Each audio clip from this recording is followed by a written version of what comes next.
Rain hammered against the windshield like 1,000 tiny fists demanding entrance, and Eleanor tightened her grip on the steering wheel as her ancient Honda crawled along the empty highway. The fundraiser had run late, parents lingering over wine and promises to donate more than they could afford, while she smiled until her face ached and pretended the school's financial crisis wasn't partially her own. Her checking account held $47 until Friday. The gas light had been on for 3 miles. She just needed to make it home, crawl into bed, and forget this entire exhausting night existed.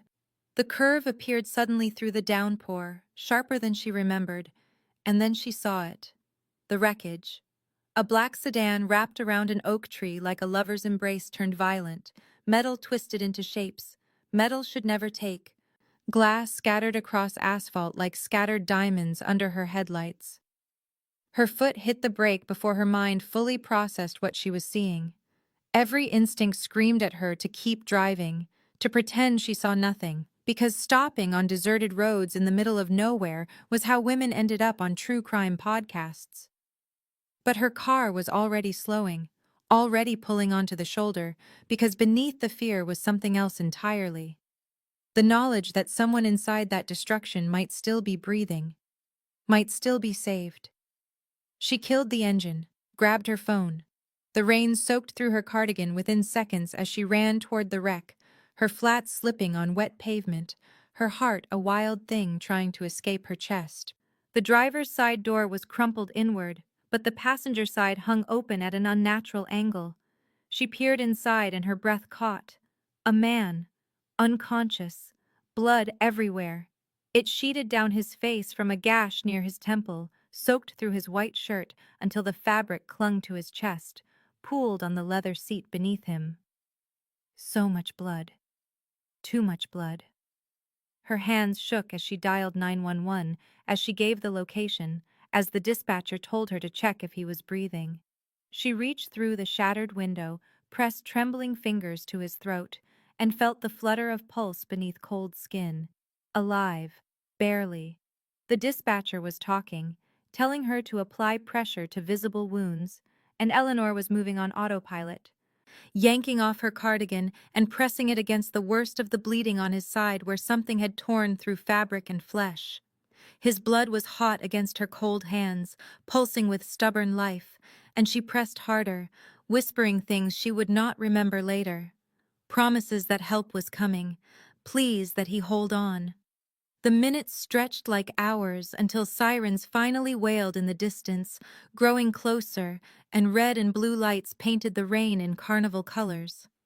Paramedics swarmed the scene with practiced efficiency, extracting the man from the wreckage with careful speed, while one of them checked Eleanor over despite her protests. A young paramedic with kind eyes noticed her medical alert bracelet when taking her vitals. AB negative. He glanced at his partner, then back at her. The man was critical. Massive blood loss. They needed her type desperately. Would she come to the hospital and donate? Eleanor looked at the stretcher where they were loading the stranger whose blood still stained her hands, whose life had somehow become tangled with hers on this terrible night, and she heard herself say yes without hesitation, climbing into the ambulance as it screamed toward the city and whatever waited there. Now please take a moment and subscribe to our channel and comment where you are watching from and what time is it. It is always fascinating to see where these stories get all around the world. Thank you. The donation room was too bright, fluorescent lights buzzing overhead like insects trapped behind plastic, and Eleanor sat in the padded chair while a nurse with tired eyes inserted the needle into her arm with practiced efficiency. The sting barely registered through the numbness that had settled over her like a second skin. Shock wrapped around her thoughts, and muffling everything except the persistent replay of twisted metal and too much blood. She watched her blood flow through the clear tube, dark red and impossibly vital, traveling toward machines that would prepare it for the stranger whose pulse she had felt failing beneath her fingertips. The nurse patted her shoulder and murmured something about bravery, about saving a life, and Eleanor wanted to laugh because she felt anything but brave. She felt hollowed out and shaky, running on adrenaline that was rapidly deserting her. Dr. Whitmore appeared sometime later. A lean man in his 50s with silver threading through dark hair and the kind eyes of someone who had seen too much suffering to be anything but gentle. He shook her hand, his grip warm and steady, and told her that her quick action at the scene combined with her donation had saved the patient. He was stable now, in ICU, expected to recover fully. She should be proud. Eleanor nodded because words seemed too complicated, too heavy to lift from her throat to her mouth. She just wanted to leave, to go home, to shower away the blood still crusted under her fingernails, and pretend tonight had never happened. Dr. Whitmore insisted she rest for at least 30 minutes, drink the juice they provided, let her body recover from the donation before she drove anywhere.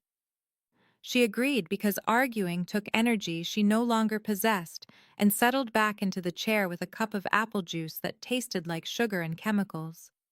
The donation room had windows overlooking the corridor, and through them she watched the hospital's late-night rhythm, nurses moving with quiet purpose, a janitor pushing a mop bucket, and then something else entirely. Men in suits, expensive suits, the kind she recognized from parent-teacher conferences with the wealthiest families, dark fabric that probably cost more than her monthly rent. They moved differently than hospital staff, with a coiled alertness that made her think of predators circling territory. They clustered near the ICU entrance, speaking in hushed tones to someone she could not see, and there were too many of them for a normal patient. She caught fragments when a nurse passed through the door, words that made no sense together. Protection detail, liability, containment. Her exhaustion made everything surreal, painted strangeness over ordinary things, and she told herself she was imagining the tension, the way hospital staff seemed nervous around those men, the inappropriate presence of what looked like private security in a public hospital. Shock did strange things to perception, made patterns where none existed. Dr. Whitmore returned to check on her, and she asked about the patient, some instinct she could not name making her need to know. The doctor's expression shifted, became carefully neutral, and he said only that the patient was stable and she had done a remarkable thing. Nothing more. When he finally cleared her to leave, dawn was breaking over the city, pale light washing the parking lot in shades of gray and pink. Eleanor walked to her Honda on legs that trembled with fatigue, climbed inside, and sat for a long moment with her hands on the steering wheel, staring at nothing. She wanted only to forget this entire terrible night, to let it fade into the background noise of her ordinary life. She had no way of knowing that forgetting would not be permitted, that she had saved someone whose gratitude would prove more dangerous than his death ever could have been. 3 days passed in a haze of normalcy that felt like a lie, Eleanor throwing herself into lesson plans and parent emails and the comfortable rhythms of classroom routine while trying to convince herself that the night of the accident was already fading into memory, already becoming just another strange story she would tell at dinner parties she never attended. The children were practicing for the spring concert, their off-key singing filling the classroom with chaotic joy, and she smiled and corrected pitch and pretended her hands did not still remember the heat of a stranger's blood. She stayed late grading papers, putting off the return to her apartment because exhaustion was easier than thought, and the sun was setting when she finally pulled into her building's parking lot and saw it. The car, black and sleek and expensive, so out of place among the dented Hondas and rusting Toyotas that it might as well have been a panther among house cats, and her stomach dropped even before the man emerged from the driver's side. He was tall, easily over 6 feet, with broad shoulders that filled his tailored charcoal suit in ways that suggested the fabric was custom-made for his frame, and he moved with the fluid economy of someone trained in violence, even though his expression was professionally neutral. He approached as she stood frozen beside her car, keys digging into her palm, every instinct screaming danger. His face was handsome in a harsh way, all sharp angles and cold assessment, dark hair cropped close and eyes that catalogued her like she was a problem requiring a specific solution. Miss Ashford, he said, his voice deep and cultured, not a question but a confirmation. My name is Marcus Thornhill, and I represent Mr. Alexander Ravenscroft, who wishes to meet with you to express his gratitude personally for your actions 3 nights ago. The words were polite, carefully constructed, but underneath them ran a current of absolute certainty that his request would be honored. Eleanor found her voice, shaky but determined. I don't want to meet anyone. I was glad to help, but I don't need thanks. Please tell Mr. Ravenscroft that. Marcus regarded her with something that might have been sympathy on a less controlled face. Mr. Ravenscroft does not make requests lightly. He has asked me to invite you to dinner tomorrow evening at 8 o'clock. She stepped backward, her spine hitting her car. I'm not going to dinner with a stranger. Thank him for me, but no, I have to go inside now. She tried to move past him, but he shifted slightly, not blocking her but making his presence impossible to ignore, and produced a heavy cream business card from his jacket pocket. The address and time are here. Mr. Ravenscroft would consider it a personal favor. His tone made it clear that refusing a personal favor from Alexander Ravenscroft was not something people did, not if they valued their continued comfort. Eleanor took the card because refusing seemed more dangerous than accepting, the expensive paper heavy between her fingers. What if I don't come? Marcus's expression did not change, but something flickered in his eyes. Mr. Ravenscroft doesn't take no for an answer, Miss Ashford. I suggest you reconsider. He returned to the black car and drove away before she could form a response, leaving her standing in the parking lot with a business card that felt like a summons and a growing sense that her life had just tilted sideways into territory she did not understand.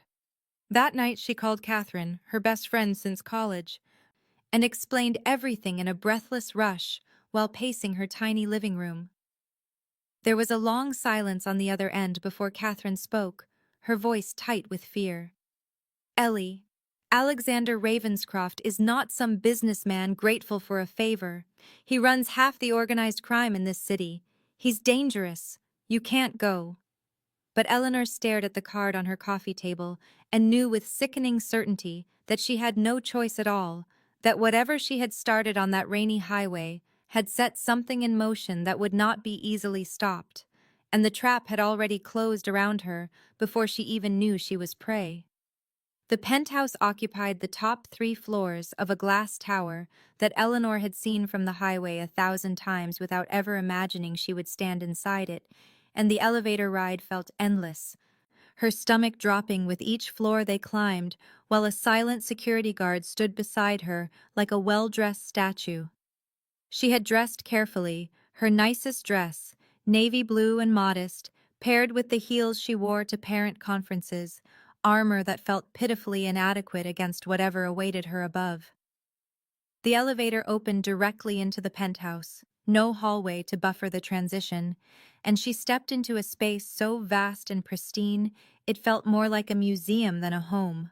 All floor-to-ceiling windows overlooking the glittering city and furniture that probably cost more than she earned in a year. Another guard gestured toward the living room, a sprawling area anchored by a fireplace that burned despite the mild evening, and that was where she saw him. Alexander Ravenscroft stood with his back to the windows, backlit by the city he controlled, and Eleanor's breath caught despite every intention to remain unaffected. He was tall, broader through the shoulders than she had expected, wearing black trousers and a white shirt with the sleeves rolled to his elbows in a concession to casualness that somehow made him more intimidating rather than less.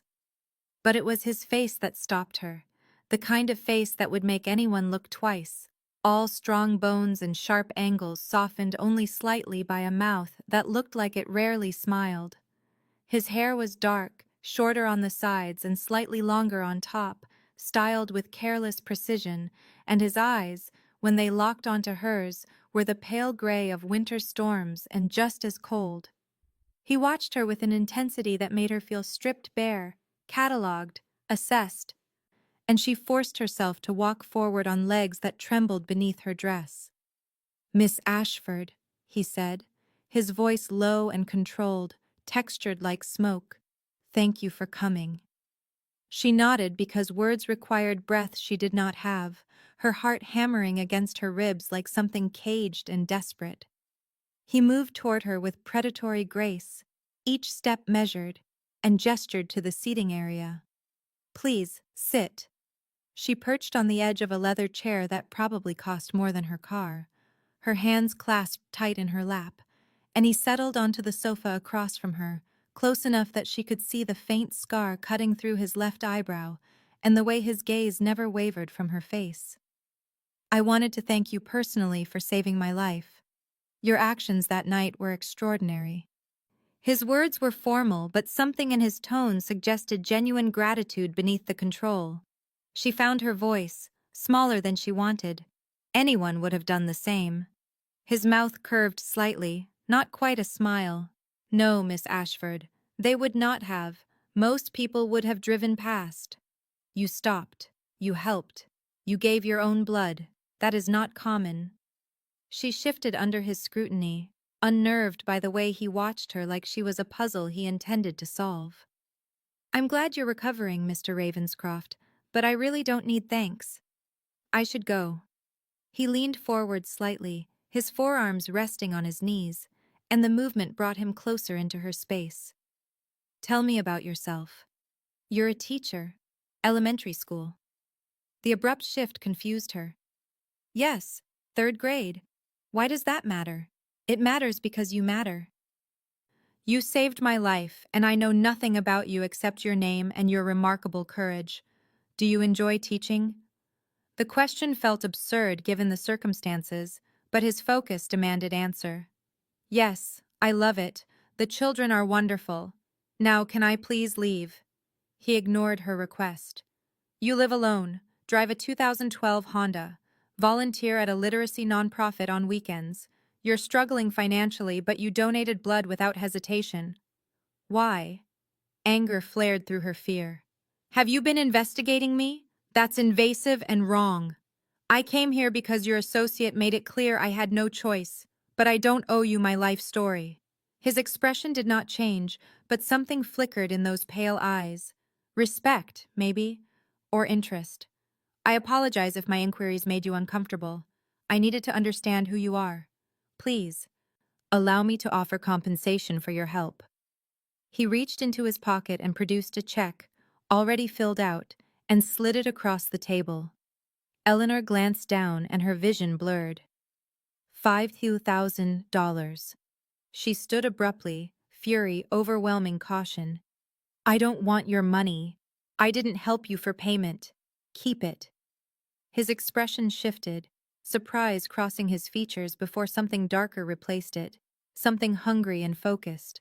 He rose slowly, towering over her, and for the first time since entering she saw the danger everyone warned about, the predator beneath the polished surface. That refusal, spoken with shaking conviction, had changed something fundamental, and his pale eyes burned with an intensity that terrified and inexplicably thrilled her in equal measure. Alexander moved closer, and the space between them evaporated like water on hot stone, his presence overwhelming in ways that had nothing to do with physical size and everything to do with the barely leashed intensity radiating from him like heat from a furnace. You do not understand, Miss Ashford. In my world, debts are not abstract concepts to be dismissed with polite refusals. They are obligations, bindings, matters of honor and survival. I owe you my life, and that debt must be repaid. His voice had dropped lower, rough velvet that scraped along her nerves and made her acutely aware of how alone they were in this fortress of glass and steel. She forced herself to hold his gaze, even as her heart threw itself against her ribs hard enough to bruise. I do not want anything from your world, Mr. Ravenscroft. I live a normal life, a safe life, and I would like to keep it that way. Please just let this go. Let me go. Something flickered across his expression, gone too quickly to name, but it looked almost like pain before his features settled back into controlled neutrality. You think you can just walk away, resume your teaching and your modest apartment, and pretend you never pulled me from that wreck." His hand lifted, and for one breathless moment, she thought he might touch her face, but instead he gestured to the windows behind him, to the glittering city sprawling below. "There are people out there who already know what you did, who see you as leverage or threat or opportunity. You saved me, and in doing so you made yourself visible, relevant. Do you understand what that means?" Terror spiked cold through her bloodstream, but she channeled it into anger because fury was safer than fear. "That is not my fault. I did not ask for any of this. You cannot just insert yourself into my life because you have some misguided sense of obligation."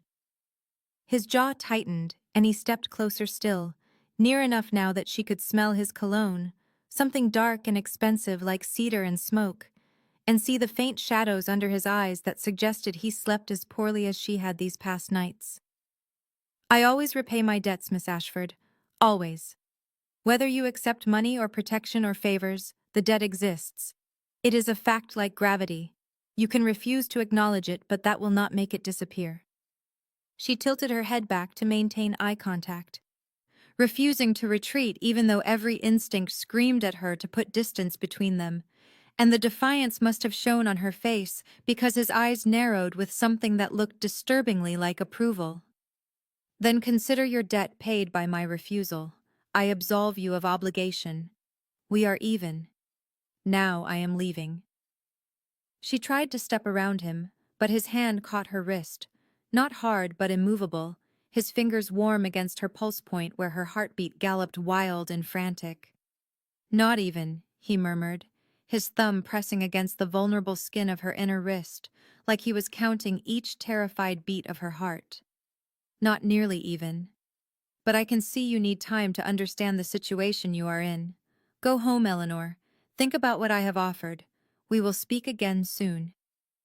The use of her first name felt shockingly intimate, and she pulled her wrist free, stumbling back a step, while his hand fell slowly to his side.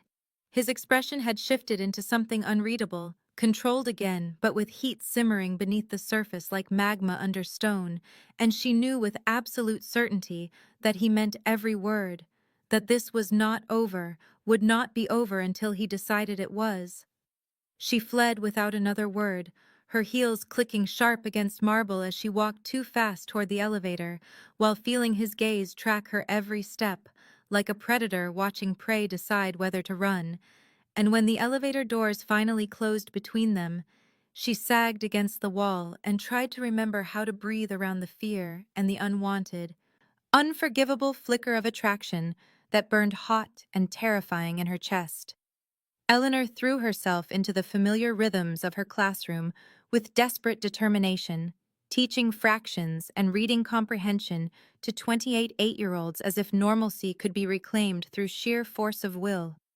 But the illusion shattered every time she glanced through the window and saw the black sedan parked across the street from the school, always there when she arrived, and still there when she left. The first day she told herself it was coincidence, paranoia born from a stressful encounter. But by the third day, the pattern was undeniable, and the knot of anxiety in her stomach had twisted into something harder and hotter, anger burning through the fear like acid eating through metal. The car followed her to the grocery store, maintaining a careful distance but never disappearing, and when she stopped by Catherine's apartment that evening, her friend took one look at her face and poured wine without asking. "You look terrified," Catherine said, settling onto the couch beside her. "What happened after you met him?" "Everything," Eleanor answered. "And nothing. He just will not let this go. And now I think I am being followed." Catherine's expression shifted from concern to alarm. "Followed? Eleanor, you need to call the police or move or something. This is not okay." "The police cannot help against someone like Ravenscroft," Eleanor said bitterly.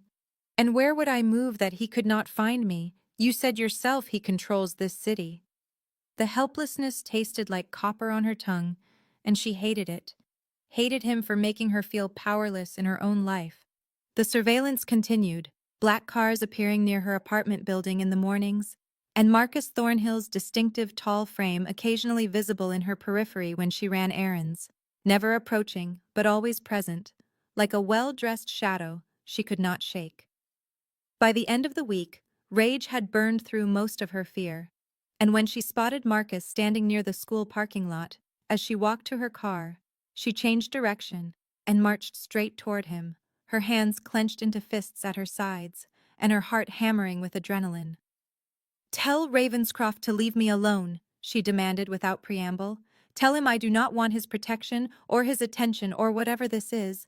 Just tell him to stop." Marcus regarded her with those impassive dark eyes, his expression revealing nothing. And when he spoke, his voice was calm and measured. "Mr. Ravenscroft is ensuring your safety, Miss Ashford, nothing more." "Safety from what?" she snapped. "From him, because he is the only threat in my life right now." Marcus's expression did not change, but something flickered behind his eyes, something that might have been sympathy or warning. "Not from him," he said quietly, and then turned and walked away before she could demand explanation, leaving her standing alone in the parking lot with more questions than answers, and fury still burning hot in her chest. That night she returned to her apartment to find 2 bags of expensive groceries sitting outside her door, items she would never buy herself, organic produce and imported pasta and wine that probably cost more than her weekly food budget. And tucked between the bags was a small card with handwriting she recognized from the check she had refused, bold strokes in black ink that read, "You should not struggle, let me help." Eleanor crumpled the note in her fist and left the groceries in the hallway, slamming her door hard enough to rattle the frame. But even as anger flooded through her, she could not ignore the traitorous flutter of something else beneath it, something dangerous and unwanted that whispered he was thinking of her, noticing her needs, refusing to let her go. Eleanor discovered the vandalism on a Thursday morning when she walked to her car parked in the apartment building lot, her arms full of papers to grade and her mind already on the spelling test she needed to administer first period. But all those ordinary concerns evaporated like morning frost when she saw the words spray painted across her driver's side door in jagged red letters that looked like blood in the early light. "Stay away from Ravenscroft or else." Her papers scattered across the pavement as shock turned her fingers numb and her breath came too fast, shallow gasps that made her lightheaded while she stared at the threat and tried to process that this was real, that someone hated her enough or feared her connection to Alexander enough to do this. She called the police with shaking hands, and 2 officers arrived 20 minutes later.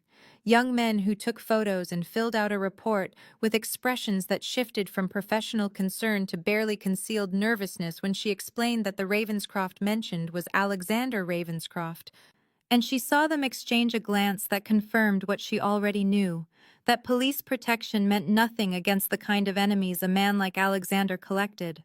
They promised to increase patrols in her neighborhood, but their voices lacked conviction, and after they left, she sat in her apartment with the door locked and blinds drawn, too frightened to go to work and too angry to cry, fury and terror braiding together in her chest until she could not distinguish one from the other.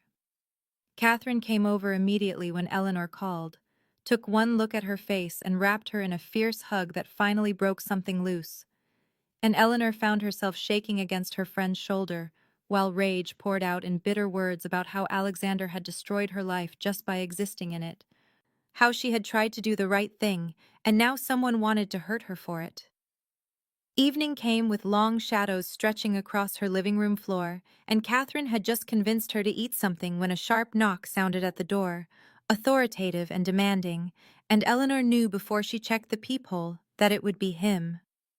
Alexander stood in the hallway looking like controlled fury given human form, his expression carved from ice and his eyes burning with cold fire when she opened the door, and he did not wait for invitation before stepping inside and closing the door behind him with careful precision that somehow felt more dangerous than if he had slammed it.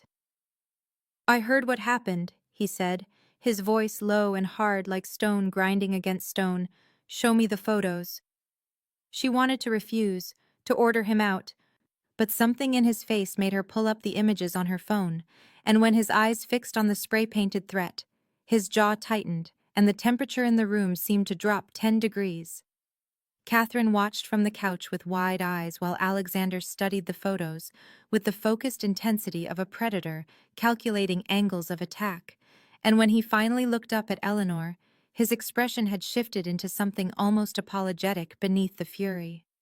"This is my fault," he said quietly. "Helping me made you visible to people who want to hurt me through anyone I value, and now they see you as leverage or target, or both."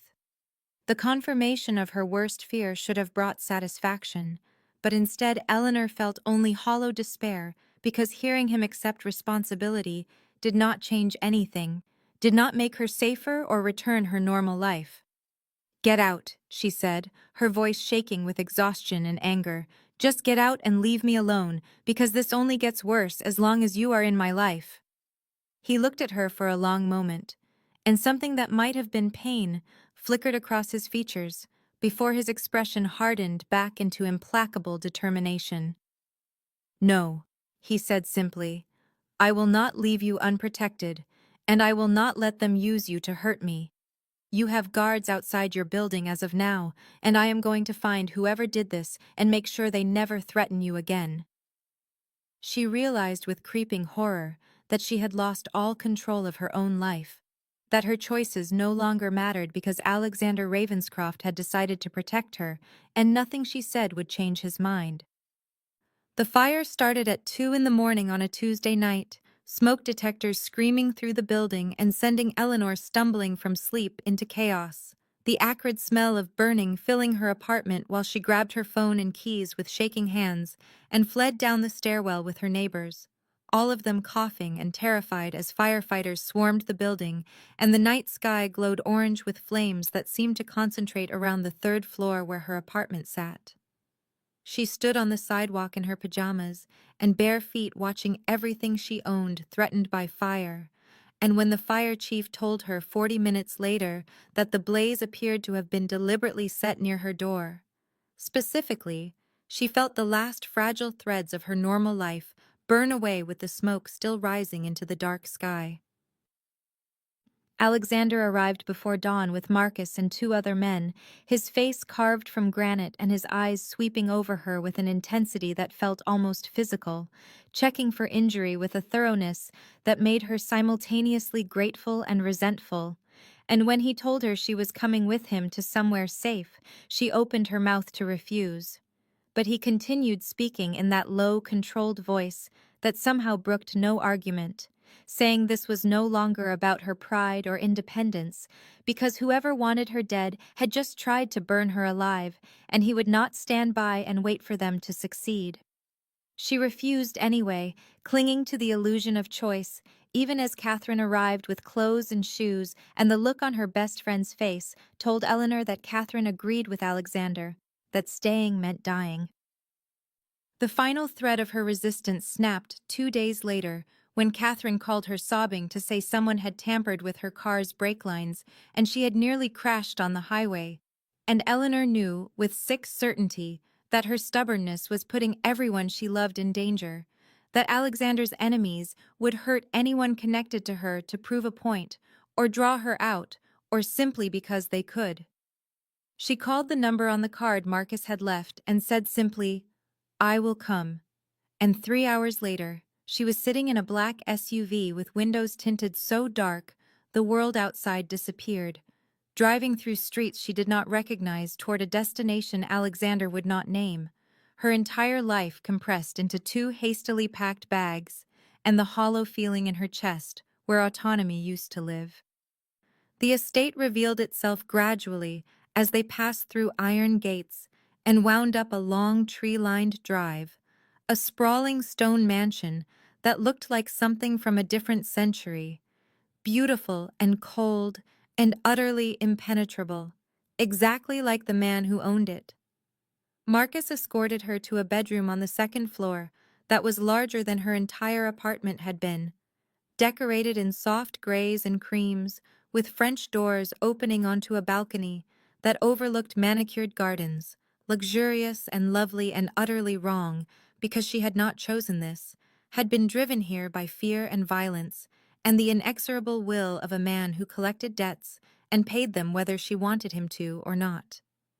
Alexander appeared at her door that evening as she stood staring out at the grounds, trying not to feel like a prisoner in a gilded cage, and when she turned to face him, she saw something unexpected in his expression beneath the careful control.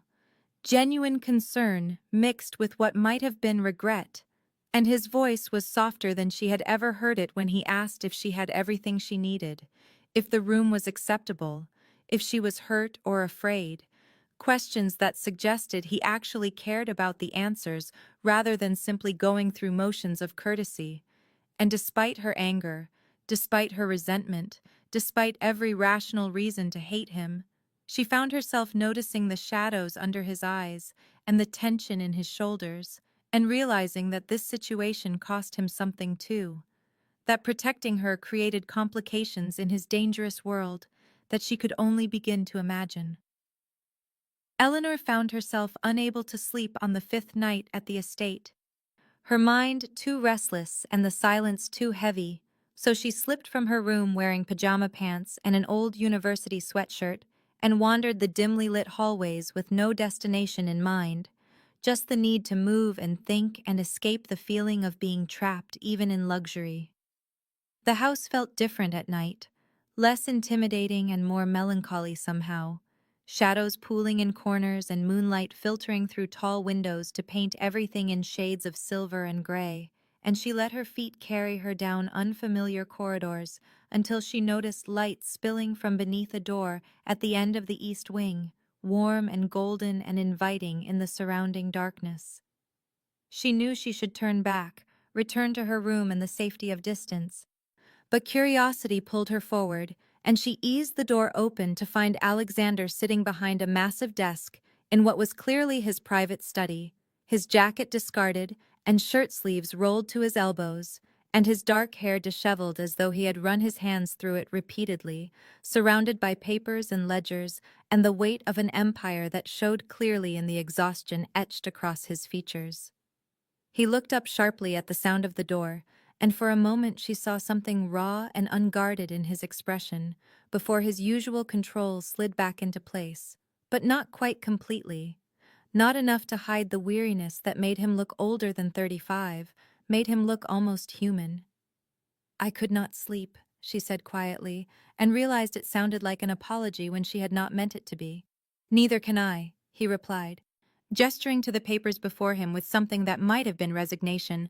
"There is always another problem to solve, and another threat to neutralize, and it never ends." She should have left then, but instead found herself stepping into the room and closing the door behind her, moving closer to see what consumed him, and discovering detailed reports about territorial disputes and supply chain issues, and encrypted messages about people who wanted him dead. The machinery of violence and power laid bare in black ink and clinical language. "This is your life," she said, not quite a question, managing all of this. He nodded slowly, and something in his posture shifted, the rigid control easing just slightly, as though her presence allowed him to set down some invisible burden he always carried.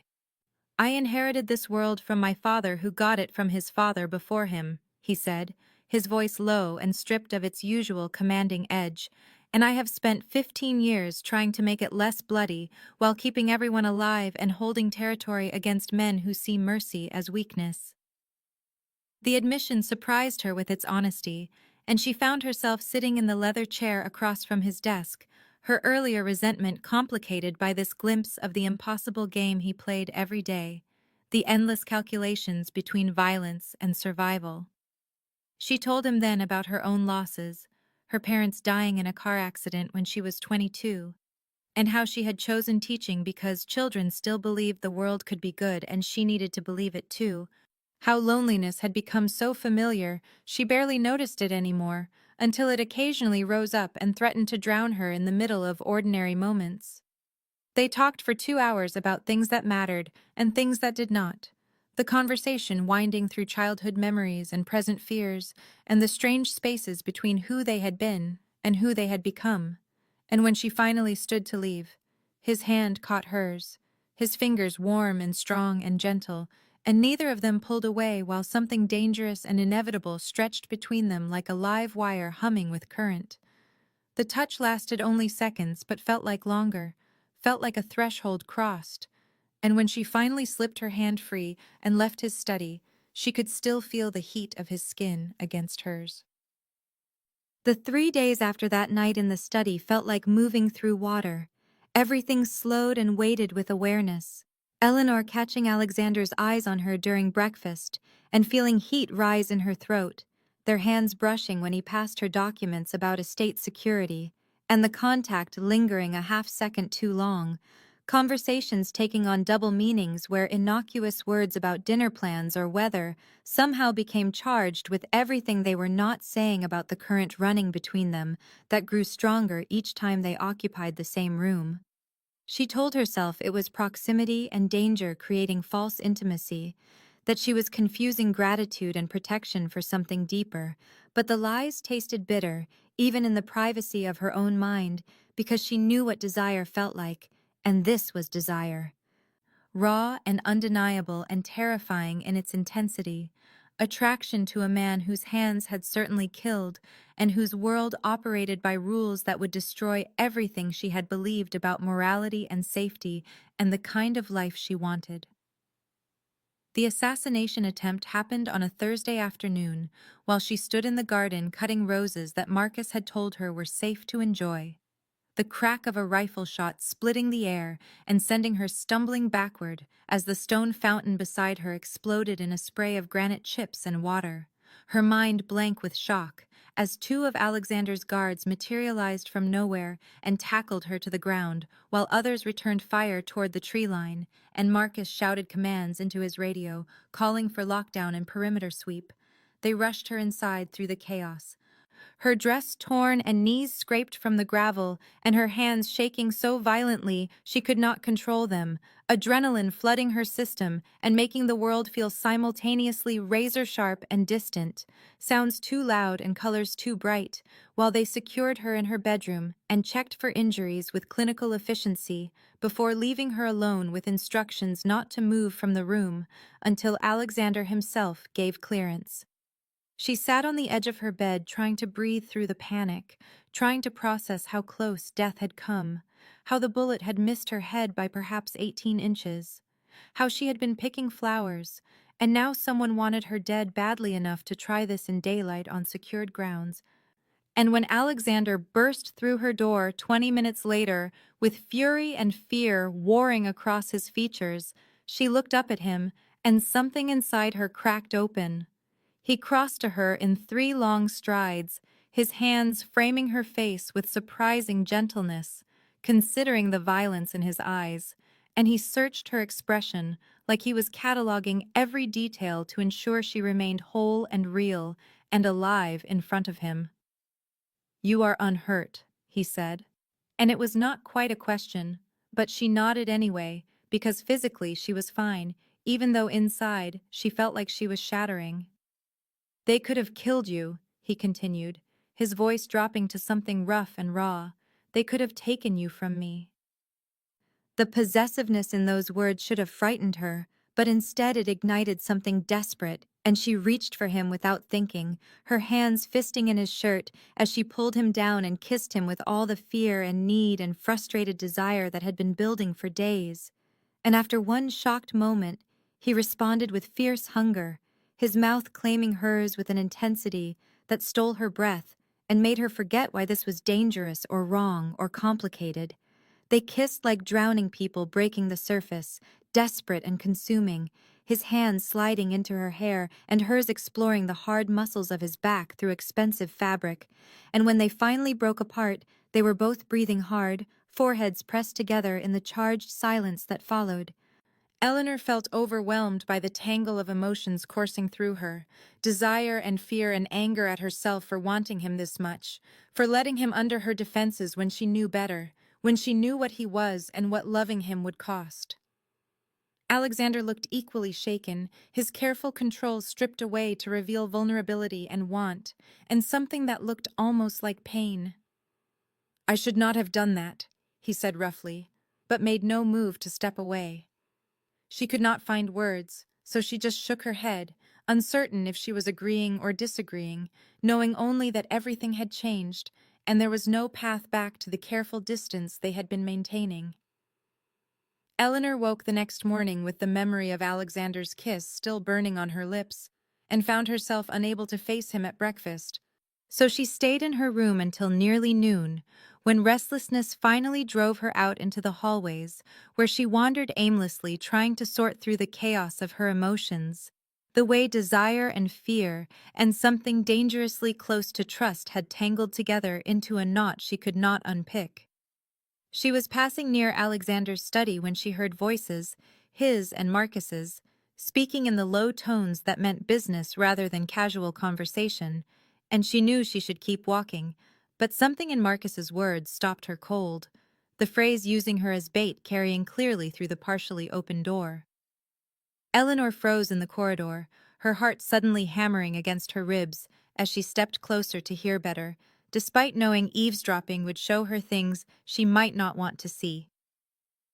Marcus was saying that Victor Drummond would never surface unless they gave him irresistible incentive, that the girl was perfect for it since Drummond already knew about her and saw her as Alexander's weakness.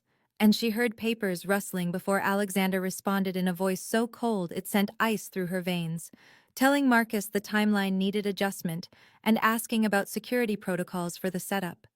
She felt the words like physical blows, each one confirming her worst fear that she had been right to keep her distance, that Alexander's protection and attention had been manipulation all along, that the kiss and the vulnerability and everything she had started to believe about him had been calculated moves in whatever game he played with men like Victor Drummond. Eleanor must have made some sound, because suddenly the conversation stopped, and the door swung fully open to reveal Alexander standing there with an expression that shifted from surprise to something harder when he saw her face. "You are using me," she said, and her voice sounded strange and distant even to her own ears. "All of this has been about drawing out your enemy, and I have been stupid enough to think it was real." Alexander's jaw tightened, and he glanced at Marcus, who had the grace to look uncomfortable before he stepped into the hallway and tried to reach for her, but she jerked backward like his touch would burn. "Eleanor, let me explain," he began, but she was already shaking her head and backing away, anger rising to replace the hurt, because anger was easier. Anger did not make her feel like a fool who had kissed a man who saw her as a tactical asset rather than a person. She turned and ran, her only thought to get out of this house and away from him, to reclaim some shred of control over a life that had spiraled completely beyond her grasp from the moment she stopped to help a bleeding stranger on a dark road. She made it to the main entrance before Alexander caught her arm and spun her around, and she tried to pull free, but his grip was unbreakable, though not painful, just insistent and desperate in a way that might have moved her if she were not so angry and betrayed. "The plan existed," he said roughly. "I will not lie to you about that, but I abandoned it weeks ago because he gestured between them, because you are not someone I can use and discard, Eleanor." She wanted to believe him, but trust felt impossible when she had just heard him discussing timelines and security protocols with Marcus like she was an operation to be managed. "Let me go," she demanded, her voice breaking on the words. "Just let me leave and find someone else to be bait for your war." His expression turned anguished, and he stepped closer, crowding into her space the way he had that first day in his penthouse. Except now it felt different, felt like pleading rather than intimidation. "I am falling for you," he said, and the confession was raw and unguarded in a way she had never heard from him. "I did not expect it, and I do not want it, because caring for you makes me weak, but I cannot seem to stop, and the thought of you in danger destroys me." Eleanor felt tears burning in her eyes because she wanted desperately to believe him, but belief required a leap of faith she was not sure she could make. Eleanor spent 2 days locked in her room refusing to see Alexander, while her mind spun in circles trying to untangle what was real from what had been strategy, replaying every conversation and touch and vulnerable moment to search for evidence of manipulation. But the truth was, she no longer trusted her own judgment because she had already proven herself a fool for wanting him, despite knowing exactly what he was, and what his world demanded. On the third morning, her phone rang with an unknown number, and when she answered a cultured voice she did not recognize, said her name like a question. And when she confirmed, he introduced himself as Victor Drummond and suggested they had mutual interest to discuss regarding Alexander Ravenscroft. Her blood turned cold because she knew that name, had heard it spoken in hushed tones by Alexander's men as the architect of the crash and the source of escalating threats. And Drummond continued smoothly, saying he understood she was being held against her will, and he could offer her safe passage out of the country, plus financial compensation if she provided testimony about Alexander's criminal operations to certain federal contacts he maintained. Eleanor's first instinct was to refuse and hang up, but something made her listen as Drummond painted Alexander as a monster who had killed dozens and destroyed families, and would eventually discard her when she ceased being useful. And he offered her freedom from a cage she had not chosen with protection his organization could guarantee if she cooperated. She told him she needed time to consider, and he gave her 48 hours before the offer expired, his tone suggesting refusal would be inadvisable for her continued health. After disconnecting, Eleanor sat trembling with the phone clutched in her hand, recognizing she had been given exactly what she claimed to want, an exit from this impossible situation and a return to her normal life. Yet the thought of testifying against Alexander made her physically ill in a way that forced her to confront the truth she had been avoiding. She had fallen for him despite every reasonable instinct for self-preservation, had seen past the ruthless exterior to the man who carried impossible weight and made brutal choices to protect those in his care, who had been willing to die shielding her body from bullets, and who looked at her like she was something precious and breakable. He feared damaging with his blood-stained hands. Drummond was offering freedom, but Eleanor recognized he was a different breed of monster entirely, one who orchestrated car crashes and burned buildings with no regard for collateral damage. And the federal testimony would be a death sentence for Alexander, even if it purchased her temporary safety. She realized with startling clarity that she did not want safety if it cost her Alexander, that sometime during these weeks of forced proximity and dangerous attraction, she had made an irrevocable choice about which world she belonged in and who she belonged with. Eleanor stood and walked to Alexander's study, where she found him at his desk, looking like he had not slept, and when he saw her, his expression transformed into something raw and hopeful and terrified all at once. "I need to tell you something," she said, and proceeded to explain Drummond's call and offer while watching Alexander's face darken with cold fury at the threat implicit in the contact. When she finished, he stood slowly and told her she should take the deal, that he would arrange additional protection and ensure she truly stayed safe even if it meant his own arrest. And the selflessness of it broke something in her chest because she understood he was willing to sacrifice everything for her well-being. "I am not taking the deal," Eleanor said quietly. "I am going to help you trap him instead, and we are going to do it my way with my full agency and choice." And Alexander stared at her like she had offered him salvation he did not deserve but desperately wanted. They spent the night planning every detail with Marcus and 3 of Alexander's most trusted men, mapping the meeting location Eleanor had agreed to with Drummond, a public cafe near the waterfront with enough foot traffic to seem safe, but enough sightlines for Alexander's team to position themselves without detection. Eleanor would wear a wire so thin it felt like nothing against her skin, and Alexander insisted on 2 backup extraction points in case the situation deteriorated faster than anticipated, his control fraying at the edges every time he looked at her and seemed to remember she would be walking into danger he could not fully mitigate.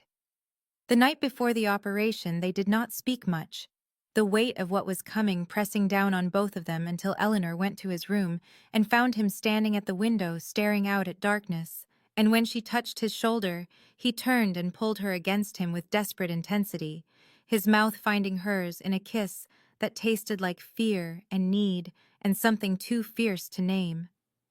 They made love slowly, every touch deliberate and claiming, Alexander's hands mapping her body like he was memorizing territory he might lose. And afterward, he held her so tightly she could barely breathe and whispered against her hair that if anything happened to her, he would burn the entire city down, and she believed him absolutely. Morning came too quickly, and Eleanor dressed in ordinary clothes, jeans and a sweater that made her look exactly like what she had been before all this. A school teacher, with no connection to organized crime, or the violent chess games men like Alexander and Drummond played with human lives as pieces. Marcus drove her to the cafe and watched her walk inside while Alexander coordinated from a van 2 blocks away, his voice in her earpiece a steady anchor as she ordered coffee and sat at the table Drummond had specified near the back windows. Victor Drummond arrived precisely on time. A handsome man in his 40s with silver, threading his dark hair and a smile that never reached his cold eyes.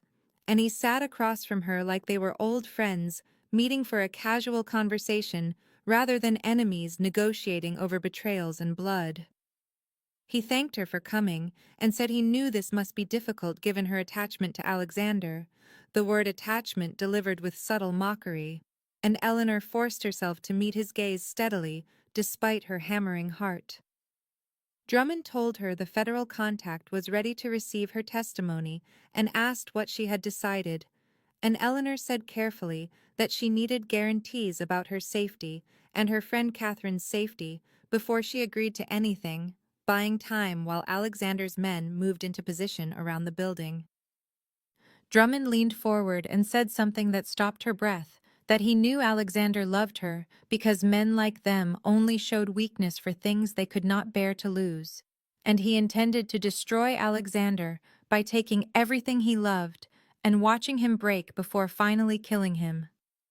The admission was delivered so casually, it took Eleanor a moment to process the sheer depth of malice it revealed, and she understood with crystalline clarity that this man would never let her live, regardless of what testimony she provided, that she had only ever been a tool to wound Alexander before the final kill. She saw Drummond's hand move toward his jacket, and suddenly everything exploded into chaos. Drummond's men rising from positions throughout the cafe as Alexander's team breached through 2 entrances simultaneously. Gunfire erupting in sharp cracks that sent civilians screaming and diving for cover. Eleanor dropped beneath the table as Drummond lunged for her, his hand catching her arm with bruising force, but she twisted and drove her knee up the way Marcus had taught her in frantic lessons the previous day, connecting hard enough that Drummond's grip loosened and she scrambled backward. The cafe had transformed into a battlefield, bodies moving with lethal purpose, and Eleanor saw Marcus grapple with one of Drummond's men before taking a bullet to the shoulder that spun him sideways. And then Alexander was there, moving through the violence like something unleashed and unstoppable, his focus locked on reaching her with an intensity that was almost frightening. Drummond had recovered and was shouting orders while pulling a weapon, swinging it toward Eleanor, and she grabbed a chair and threw it with all her strength, the impact enough to spoil his aim as the shot went wide and shattered the window behind her. Alexander reached Drummond, and the fight between them was brutal and efficient, 2 predators who understood violence in their bones, and Eleanor saw one of Drummond's men advancing on Alexander's blind side, and without thinking she grabbed a fallen weapon and fired, the recoil shocking through her wrists, the shot catching the man in the leg and dropping him. Alexander used the distraction to disarm Drummond and drive him to the ground, his forearm across Drummond's throat, and suddenly it was over, Alexander's men securing the remaining threats while sirens wailed in the distance. Alexander looked up and found Eleanor across the wreckage of the cafe, their eyes locking, and she saw in his face the terrible fear of how close he had come to losing her. And then he was moving again, crossing to her and pulling her into his arms, his body shaking as he curved around her like a shield, even though the danger had passed. Alexander kept Eleanor pressed against him for long seconds, while chaos resolved around them, his heartbeat thundering against her ear, and his arms locked around her body, like he could not physically make himself let go, until Marcus approached holding his bleeding shoulder and said quietly that police were 90 seconds out and they needed to move immediately. Alexander pulled back enough to search Eleanor's face with an intensity that felt like a physical touch, his thumb brushing her cheekbone as he asked if she was hurt. And she shook her head, though she was trembling so hard her teeth wanted to chatter. His men moved with practiced efficiency, extracting them through a back exit while sirens screamed closer, and Eleanor caught a glimpse of Drummond being dragged out separately, his face bloodied and his expression poisonous with thwarted rage, and she felt nothing except relief that he would never threaten anyone again. The drive back to the estate passed in a blur, Eleanor wedged between Alexander and Marcus in the back seat, while someone she did not know drove with aggressive precision through back streets, and Alexander held her hand in both of his, like it was something precious he feared losing if his grip loosened even slightly. At the estate, Marcus was taken immediately to the medical suite they apparently maintained for exactly these situations, and Alexander guided Eleanor to his private rooms rather than the guest suite she had been occupying, sitting her on the edge of his massive bed and kneeling in front of her to check for injuries himself. Despite her repeated assurances, she was fine. His hands moved over her arms and shoulders with careful thoroughness, and she realized they were shaking. This man who had moved through gunfire without hesitation was trembling as he touched her, and the evidence of how terrified he had been broke something loose in her chest. She caught his face between her hands and made him look at her, seeing the rawness in his eyes he was not bothering to hide, all his careful control stripped away to reveal the man beneath the armor, and she told him she was safe. They were both safe. It was over. Alexander closed his eyes and leaned his forehead against hers, his breathing unsteady, and when he finally spoke his voice was rough with emotion. He did not try to disguise as he said he had never been so afraid in his entire life as the moment he saw Drummond's weapon swing toward her, that watching her in danger had been worse than any torture he could imagine, and he did not know how to exist in a world where she might be taken from him. Eleanor felt tears burn her eyes because she understood exactly what he was confessing, the depth of feeling he had not wanted and could not control, and she kissed him gently, tasting fear and relief and something too fierce to name. They stayed like that for a long time, holding each other while the adrenaline slowly drained and left exhaustion in its wake, until Alexander finally stood and insisted she shower and rest. And when she emerged clean and wearing one of his shirts because her clothes were ruined, he was waiting with food he had brought himself rather than calling staff. They ate in silence, the kind of comfortable quiet that came from surviving something terrible together. And afterward, Alexander pulled her against his side on the couch, and they simply breathed together while night deepened outside the windows. Eventually, Eleanor asked what would happen to Drummond, and Alexander said his organization was being dismantled as they spoke, his assets seized, and his remaining men either arrested or persuaded to disappear. And Drummond himself would face federal charges for enough crimes to ensure he never walked free again. She asked if that meant it was truly over, if she was actually safe now, and Alexander's arms tightened around her as he said yes. The immediate threat had ended, though he could not promise his world would ever be completely without danger. Eleanor absorbed that truth, understanding she was choosing a life that would always carry shadows and risks, and realized she had already made peace with it because the alternative was losing him, losing this connection they had forged through fire and fear and reluctant trust.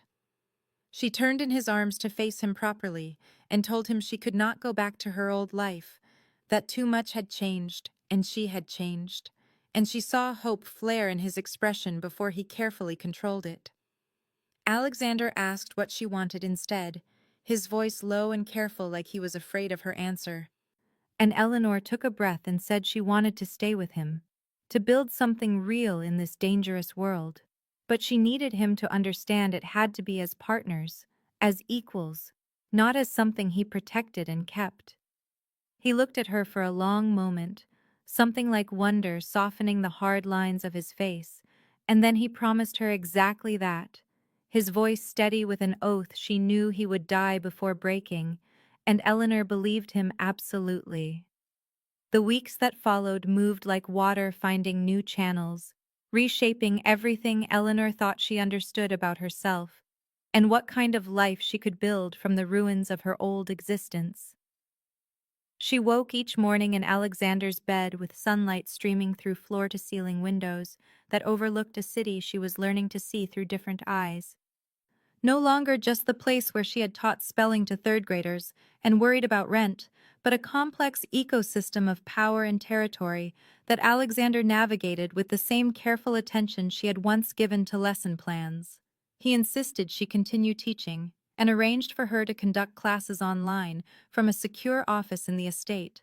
And watching her work with students who had no idea their teacher now lived in the home of the city's most dangerous man seemed to ground something essential in both of them, a reminder that she had not abandoned who she was, even as she stepped into who she was becoming. Alexander began including her in meetings about the legitimate businesses he was systematically expanding, shipping companies and real estate holdings and investment firms that operated in daylight rather than shadow. And Eleanor discovered she had a talent for seeing inefficiencies and asking questions that made his advisors uncomfortable in productive ways. She proposed using a portion of profits to establish educational foundations in underserved neighborhoods, scholarships and after-school programs that would give kids opportunities beyond the criminal pipeline that fed Alexander's world with desperate recruits. And she watched something shift in his expression as he listened, a recognition that she was offering him a kind of redemption he had stopped believing possible. Marcus recovered from his shoulder wound and treated Eleanor with a respect that felt like acceptance into something she had not realized she was joining. A family bound not by blood, but by loyalty and shared survival. And when Catherine finally visited after weeks of frantic phone calls, Eleanor saw her best friend assess the situation with worried eyes, before apparently deciding that Eleanor looked happier than she had in years, despite the armed guards and the boyfriend who could order deaths with a phone call. The nightmares came sometimes, flashes of gunfire and Drummond's cold eyes, and the moment she had fired a weapon at another human being, and Alexander held her through them without trying to fix what could not be fixed, his presence a steady anchor that said she did not have to carry the weight alone. They learned each other slowly, the careful archaeology of trauma and hope. His childhood in a family where violence was inheritance and love was leverage, her years of loneliness masked as independence, and the loss of parents who had believed she would do something significant with her life. And Eleanor thought maybe this was significant in ways they never could have imagined, choosing connection over safety and building something real in the spaces between danger. On a cold morning, exactly 8 weeks after the cafe, Alexander asked her to walk with him through the estate gardens, and in a quiet corner where early frost silvered the grass, he turned to face her with an intensity that made her breath catch. He did not kneel and he did not offer a ring, but he told her she had saved him in ways that went far beyond blood donation, that she had reminded him what it meant to be human rather than just a function of violence and control, and he wanted to build a life with her as true partners, equals facing whatever came next together, if she was willing to choose him, knowing all the shadows that choice carried. Eleanor felt tears burn her eyes as she looked at this man who had started as a terrifying stranger and become somehow essential, and she said yes, not because the danger had ended, but because she loved him despite it. Loved the man beneath the armor and the future they could forge together through intention and fierce mutual devotion. And when he kissed her, it tasted like beginning rather than ending, a promise made in full understanding that the road ahead would never be simple. But they would walk it together, two people bound by choice and blood and love, hard won.